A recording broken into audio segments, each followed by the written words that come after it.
नमस्कार, स्वागत है आप सभी का। मैं हूं हिमांशु और आप देख रहे हैं हलचल इंडिया। बेबाक खबर तेज असर। आइए नजर डालते हैं आज की खास खबरों पर। जनपद सहारनपुर में पुलिस और बदमाशों के बीच एक बार फिर मुठभेड़ हुई। मुठभेड़ के दौरान पुलिस ने 3 बदमाशों को गिरफ्तार किया। सहारनपुर की थाना नगर पुलिस ने गोकस्ते की सूचना पर छापेमारी की थी, जहां पुलिस को देखकर बदमाशों ने पुलिस टीम पर फायरिंग कर दी। पुलिस द्वारा की गई जवाबी फायरिंग में एक बदमाश नसीम के पैर में गोली लगने से वह घायल हो गया। पुलिस ने नसीम को गिरफ्तार कर अस्पताल भेज दिया। मुठभेड़ के दौरान नसीम के अन्य साथी मौके से फरार हो गए। पुलिस ने कॉम्बिंग कर फरार दोनों बदमाशों को भी गिरफ्तार कर लिया। आरोपी के कब्जे से पुलिस ने एक अवैध तमंचा, छुरी, कारतूस और जिंदा गोवंश भी बरामद किया है। अध्यक्ष नागल और उनकी टीम के द्वारा चेकिंग की जा रहे थे, तो उनको चेकिंग के दौरान यह सूचना मिली कि ग्राम नागल के जंगल में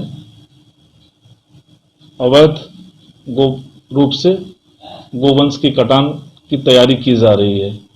इस सूचना पर वो अपनी टीम के साथ कॉम्बिंग करते हुए खेतों की तरफ गए, तो उनके द्वारा जब ये देखा गया कि अवैध रूप से कटान की तैयारी की जा रही है, इस पर उन्होंने ललकारा। तो उसमें 3 बदमाश थे। एक बदमाश के द्वारा पुलिस पार्टी पर फायर किया गया। पुलिस पार्टी द्वारा आत्मरक्षार्थ फायरिंग में एक बदमाश नसीम को गोली लगी है, उसके पास अवैध तमंचा बरामद हुआ है और 2 अन्य अभियुक्त, नसीम के साथ 2 अन्य अभियुक्त गिरफ्तार किए गए हैं और गोवंश को मुक्त करा लिया गया है। इस घटना की FIR दर्ज की जा चुकी है और अभियुक्तों के विरुद्ध वैधानिक कार्रवाई की जा रही है। सर, इससे पहले पूर्व में भी कोई उस पर मुकदमे थे? नसीम के विरुद्ध एक CS एक्ट का ही अभियोग पंजीकृत है पूर्व से, और बाकी अन्य थानों से इसकी जानकारी की जा रही है।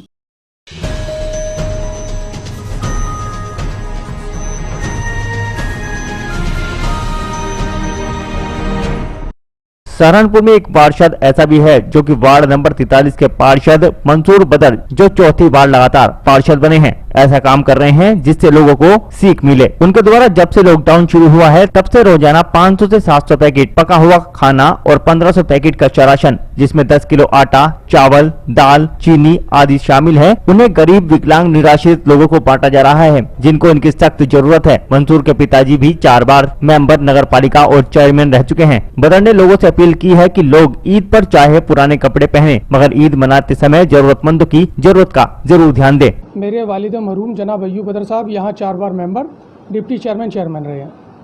आज आपने ये राशन कितना और किस तरह बांटा? हम लोगों ने जब से लॉकडाउन स्टार्ट हुआ तब से हमने कच्चा और पका दोनों राशन की व्यवस्था मैं और मेरे साथियों ने मिलकर की। सहारनपुर की एक ऐसी नज़ीर बनाने की कोशिश की कि कोई आदमी भूखा ना सोए।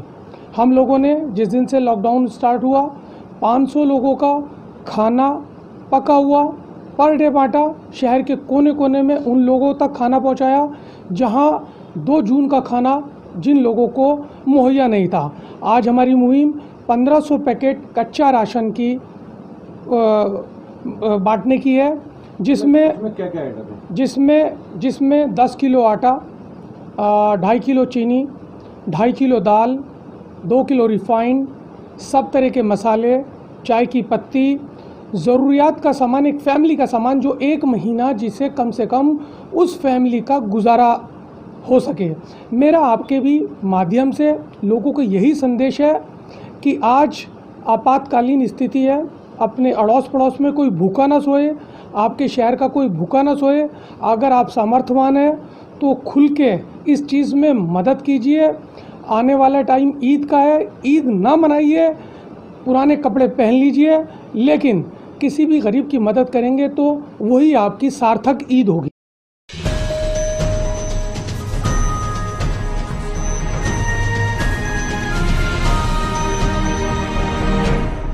कोरोना वायरस के कहर से जूझ रहे करीब 150 मरीजों के इलाज में जुटी ग्लोकल यूनिवर्सिटी ने कोरोना से चल रही जंग में एक अहम योगदान दिया है। यूनिवर्सिटी की ओर से PM और CM केयर फंड में 20 लाख रुपए दिए गए हैं। जनपद सहारनपुर मुख्यालय से करीब 40 किलोमीटर दूर स्थित ग्लोकल यूनिवर्सिटी के ग्लोकल हॉस्पिटल को शासन द्वारा जिले के प्रथम श्रेणी का अस्पताल घोषित किया गया है, जहाँ क्वारंटाइन व आइसोलेशन वार्ड सहित करीब 400 से ज्यादा बेड मरीजों के इलाज के लिए तैयार किए गए हैं, जिसमें 150 पॉजिटिव मरीजों का इलाज चल रहा है, जबकि 12 मरीज ठीक होकर अपने घर लौट चुके हैं। कोरोना पीड़ित मरीजों के इलाज के साथ साथ ग्लोबल यूनिवर्सिटी अहम रोल अदा कर रही है। अब ग्लोबल यूनिवर्सिटी की ओर से 20 लाख रुपए केयर फंड में दिए गए हैं। यूनिवर्सिटी के चांसलर व पूर्व MLC हाजी मोहम्मद इकबाल ने बताया कि उन्होंने 10 लाख रुपए मुख्यमंत्री राहत कोष और 10 लाख रुपए प्रधानमंत्री राहत कोष में दिए हैं। उन्होंने बताया कि घाटी क्षेत्र में ज्यादातर गरीब व मजदूर तबका निवास करता है। ऐसे में लॉकडाउन के कारण मजदूरी न कर पाने वाले लोगों को डोर टू डोर खाना व राशन के पैकेट भी भिजवाए जा रहे हैं। कल यूनिवर्सिटी की तरफ से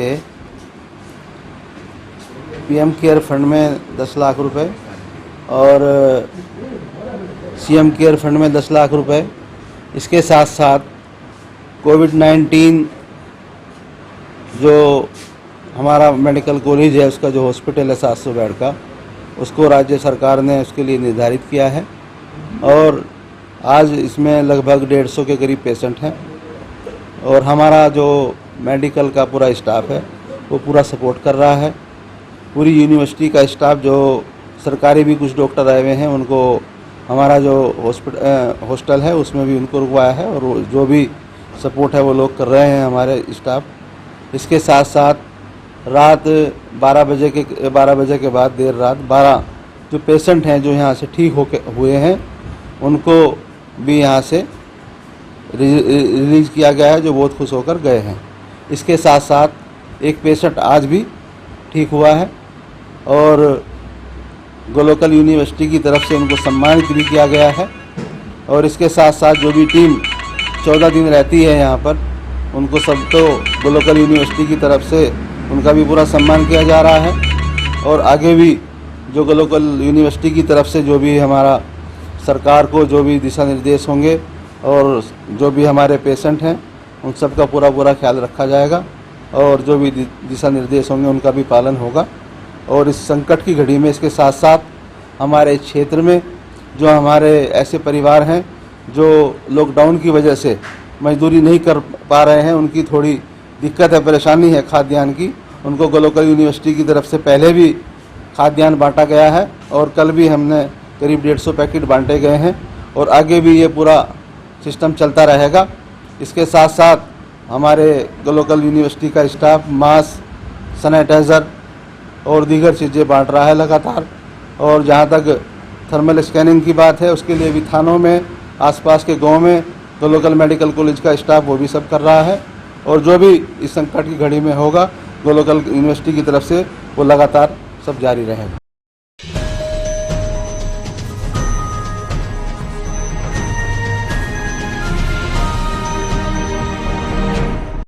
कोरोना योद्धा ओरिएंटल बैंक कर्मियों को फूल माला और चादर ओढ़ाकर सम्मानित किया गया। इस दौरान अमित जैन और पुनीत गुप्ता द्वारा कहा गया कि कोरोना वायरस को लेकर लोग घरों में रह रहे हैं। जब सभी लोग घरों में रहकर लॉकडाउन का पालन कर रहे हैं, लेकिन हमारे भारत देश के बैंक कर्मी अपनी जान की परवाह किए बिना लोगों की सेवा कर रहे हैं। डॉक्टर, पुलिस कर्मी, सफाई कर्मी के साथ साथ कोरोना योद्धाओं में पत्रकार भी शामिल हैं। समाचार के लिए खबर प्रेषित करने पर उन पत्रकारों को भी सम्मानित किया गया, क्योंकि पत्रकार अपनी जान की परवाह किए बिना कोरोना वायरस का कहर होने के बाद भी समाचार संकलन कर लोगों को अपने अखबार और टीवी न्यूज चैनल के माध्यम से उन्हें को जानकारी उपलब्ध करा रहे हैं। कोरोना योद्धा बैंक कर्मियों का सोशल डिस्टेंसिंग का पालन का ख्याल रखते हुए कोरोना योद्धा बैंक कर्मी सोशल डिस्टेंसिंग का पालन करते हैं। बैंक कर्मियों को पुरस्कृत कर उन्हें कोरोना वायरस से बचाव करने के लिए जागरूक किया गया और कहा गया कि कोरोना वायरस संक्रमण से बचाव और बाहर निकलने पर वे अपने घर परिवार के पास जाने पर हाथ साफ करने और अपने परिवार को सुरक्षित रखने की भी बात कही।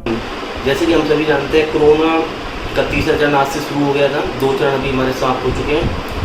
तो आज के वक्त में सभी बैंक कर्मी, पुलिस कर्मी, सफाई कर्मी, यहाँ तक कि पत्रकार, सभी भाई बंधु हमारे कोरोना की इस जंग में अन्य जो हमारे व्यक्ति हैं जो घरों में रहकर लॉकडाउन का पालन कर रहे हैं, उनके साथ साथ ये लोग अपने कार्यों को पूर्ण करके कोरोना की जंग को जीत रहे हैं। इसलिए आज दिनांक 4 मई 2020 को अमित भैया के सौजन्य से मैंने और अमित जैन जी ने ओरिएंटल बैंक ऑफ कॉमर्स के सभी कर्मचारियों और मैनेजर सहित एक छोटा सा योगदान करते हुए इनके सम्मान में पुष्पमाला और एक दुपट्टा इनको भेंट किया।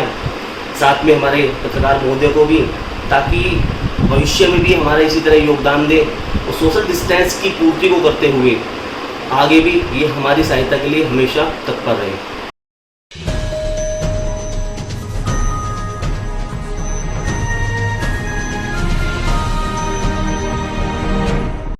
पिछले 4 महीने से हमारी दुनिया एकदम बदल गई है। हजारों लोगों की जान चली गई है, लाखों लोग बीमार पड़े हुए हैं। इन सब पर एक नए कोरोना का कहर टूटा है। जो लोग इस वायरस के प्रकोप से बचे हुए हैं, उनका रहन सहन भी एकदम बदल गया है। ये लोग वायरस आने के बाद भारत में भी लॉकडाउन जारी है। लोगों को अपने घरों में कैद होने से बाजार, थिएटर सब बंद है। दुनिया भर में उड़ानें रद्द कर दी गई हैं, फैक्ट्रियां बंद पड़ी हैं। ये सारे कदम इसलिए उठाए गए हैं ताकि नए कोरोना वायरस के संक्रमण को फैलने से रोका जा सके और इससे लगातार बढ़ती जा रही मौतों के सिलसिले को थामा जा सके। ऐसी तस्वीरें दुनिया के तमाम दूसरे शहरों में भी देखने को मिल रही है। इसमें कोई शक नहीं है कि कोरोना वायरस दुनिया के लिए काल बनकर आया है। अमेरिका जैसी सुपर पावर की हालत खराब कर दी है। इन चुनौतियों के बीच एक बात 100% सच है कि दुनिया का ये लॉकडाउन प्रकृति के लिए बहुत मुफीद साबित हुआ है। वातावरण धुलकर साफ हो चुका है। गंगा, यमुना जैसी नदियों का जल करोड़ों खर्च करने के बावजूद जहां साफ नहीं हो पाया था, उसे कोरोना ने कर दिखाया। वातावरण का ये असर फलों के राजा आम के पेड़ों पर भी देखने को मिल रहा है। हरिद्वार के कई आम के पेड़ों की पत्तियों पर प्राकृतिक शहद उमड़ पड़ा है, जिससे पत्तियों पर अचानक चमक उभर पड़ती है। मधुमक्खियां झुंड में शहद का आनंद भी ले रही हैं। मैं जो है ना एक शादी समारोह में आया था, छोटा सा शादी समारोह था 2-4 आदमियों का,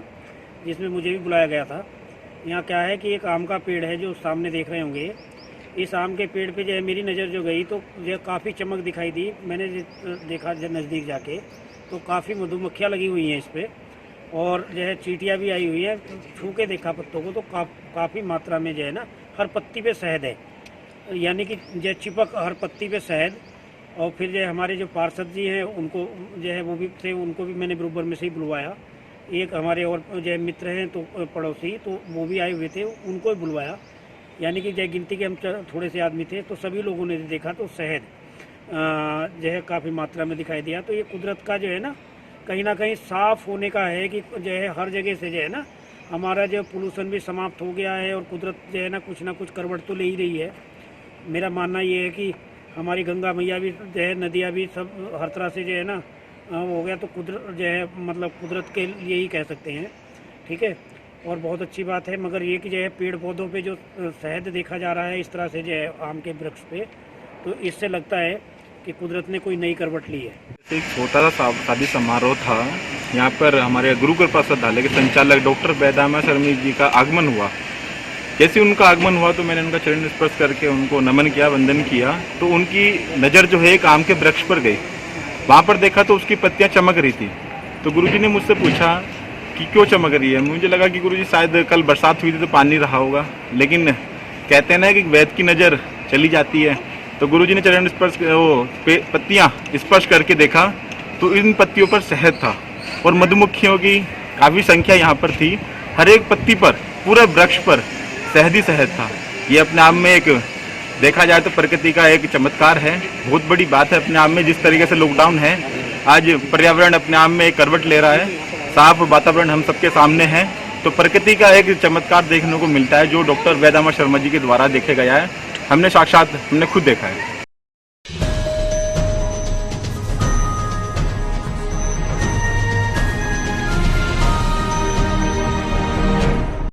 मुजफ्फरनगर में लॉकडाउन 3 के दूसरे दिन शराब की दुकानें खुल गई। जिला अधिकारी के आदेश के बाद यह दुकानें खोली गई। कल मंडलायुक्त ने मुजफ्फरनगर का दौरा करते हुए स्वास्थ्य संबंधी सुविधाओं की जांच की थी। गृह मंत्रालय ने लॉकडाउन में शराब की दुकानों को खोलने की परमिशन भी दी थी, पर कोरोना संक्रमण के चलते जिला अधिकारी ने यह आदेश नहीं दिए थे। मंडलायुक्त के आदेश के बाद जिला अधिकारी ने खतौली में भी मंडलायुक्त के आदेश के बाद मुजफ्फरनगर में शराब की दुकानें खोलने की परमिशन दी गई। मुजफ्फरनगर के कस्बा खतौली में मात्र एक दुकान खुलने से भारी भीड़ उमड़ पड़ी और सारा स्टॉक खत्म होने के चलते अंगूर के बेटी के दीवाने मायूस हो गए। मौके पर मौजूद पुलिस कर्मियों को सोशल डिस्टेंसिंग का पालन कराने के लिए भारी मशक्कत का भी सामना करना पड़ा। ऐसा ही नजारा जनपद मुजफ्फरनगर के अलग अलग इलाकों में देखने को मिला, जहां पर शराब के दीवाने शराब लेने के लिए लंबी लंबी कतारों में खड़े हो गए। वहीं मुजफ्फरनगर पुलिस ने शराब की दुकानों पर सोशल डिस्टेंसिंग का पालन कराने के लिए लोगों से अपील की और सभी से सोशल डिस्टेंसिंग का पालन भी कराया।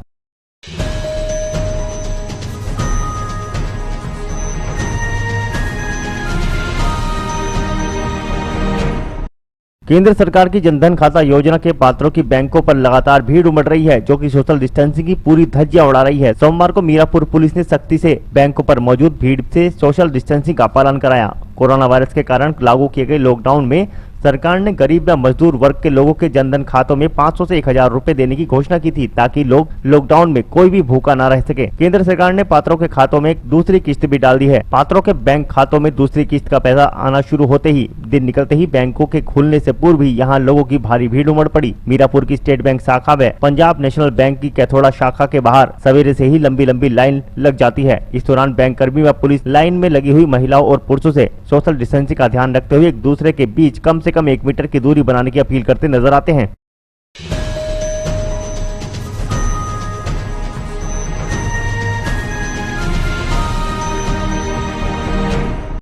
5 दिन पूर्व ककरौली क्षेत्र से लापता हुए दलित युवक का शव देर शाम मीरापुर थाना क्षेत्र के भूमा नहर के समीप नहर में बहता मिला। पुलिस ने शव को निकालकर पोस्टमार्टम के लिए भिजवा दिया। ककरौली थाना क्षेत्र के गांव कम्हेड़ा निवासी समुद्र का पुत्र विनीत 5 दिन पूर्व घर से जंगल जाने के लिए निकला था तथा रहस्यमयी परिस्थितियों में लापता हो गया था, जिसके बाद से विनीत का कोई सुराग नहीं लग सका। परिजनों ने ककरौली थाने पर उसकी गुमशुदगी दर्ज कराई थी, जिसके बाद पुलिस लापता विनीत की तलाश में जुटी थी, किंतु उसका कोई सुराग नहीं लग सका तथा सोमवार को देर शाम करीब 8 बजे मीरापुर की पुलिस ने एक युवक का शव गंग नहर में बहते होने की सूचना मिली। सूचना पर पहुंची मीरापुर पुलिस ने भूमा गंग नहर के पुल के समीप नहर में बहते हुए शव को बाहर निकाला तो उसकी पहचान ककरौली क्षेत्र से लापता दलित युवक विनीत के रूप में हुई। मृतक युवक के शरीर पर चोट के निशान थे, जिससे उसकी हत्या किया जाना प्रतीत हो रहा है। मीरापुर पुलिस की सूचना पर मृतक युवक के परिजनों को भी साथ लेकर ककरौली पुलिस भी मौके पर पहुंच गई और शव की शिनाख्त की। विनीत के शव को देखकर परिजनों में कोहराम मच गया। परिजनों ने शव को देखकर विनीत की हत्या किए जाने की आशंका जताई। पुलिस ने शव का पंचनामा भरकर पोस्टमार्टम के लिए भिजवा दिया। पुलिस भी हत्या के बाद शव को नहर में फेंके जाने की आशंका जता रही है।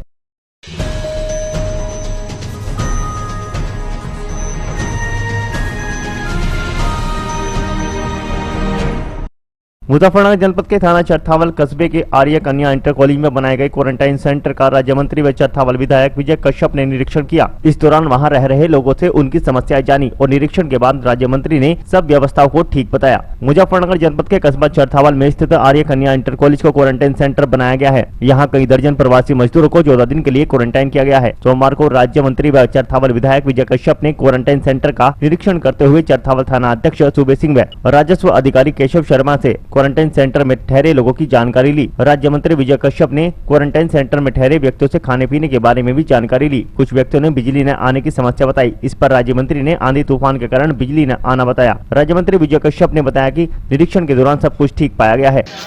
भाई दूसरे प्रदेशों से जो मजदूर हमारे यहाँ से गए थे वो वापस आ रहे हैं। ये मध्य प्रदेश से आए हैं मजदूर, हमारे यहाँ के ही हैं और ये यहाँ अपना आर्य इंटर कॉलेज में कन्या कॉलेज में रोके गए हैं। तो इनकी कोई समस्या तो नहीं है। ये देखने के लिए, मिलने के लिए, इनसे बातचीत करने के लिए आए। सब ठीक है, सब ने बताया भाई कोई समस्या नहीं है। बिजली की समस्या जरूर रही है, लेकिन वो तो चूँकि रात तूफान आया, आंधी आई, उसके कारण से व्यवस्था खराब रही। बाकी तो सब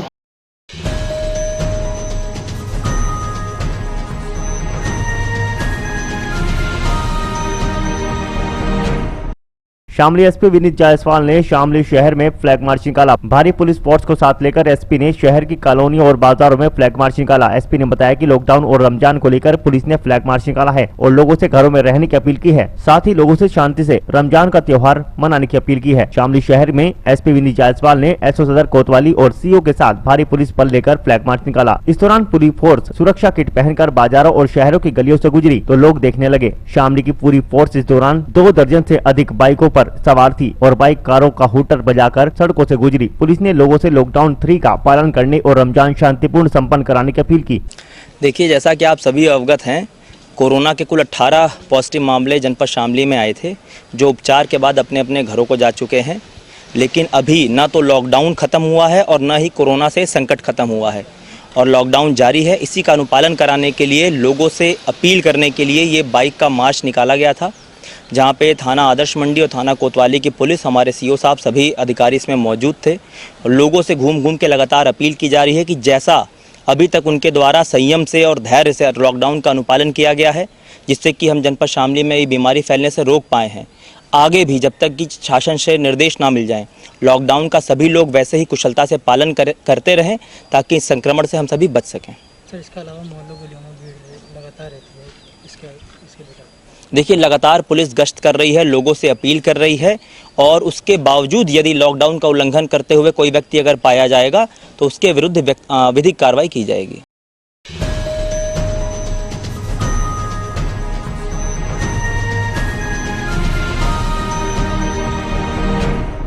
जनपद सहारनपुर के तीतरो पुलिस प्रशासन ने शांति व्यवस्था व लॉकडाउन फेज 3 का सख्ती से पालन कराने के लिए नगर सहित ग्रामीण क्षेत्रों में फ्लैग मार्च निकाला और लाउड स्पीकर से लोगों को घरों में रहने की अपील की। एसएसपी सहारनपुर दिनेश कुमार पी के निर्देशन पर तीतरो थाना अध्यक्ष सत्येंद्र राय ने पुलिस बल के साथ गाँव धानवा तीतरो सहित कई ग्रामीण क्षेत्रों में पीआरबी पुलिस जीप व बाइकों से फ्लैग मार्च निकाला। इस दौरान लोगों को अपने अपने घरों में रहने की अपील की गयी। उन्होंने कहा कि कोई भी व्यक्ति बिना अति आवश्यक कार्य से बाहर न निकले और लॉकडाउन का पूर्ण रूप से पालन कर शासन प्रशासन का सहयोग करे।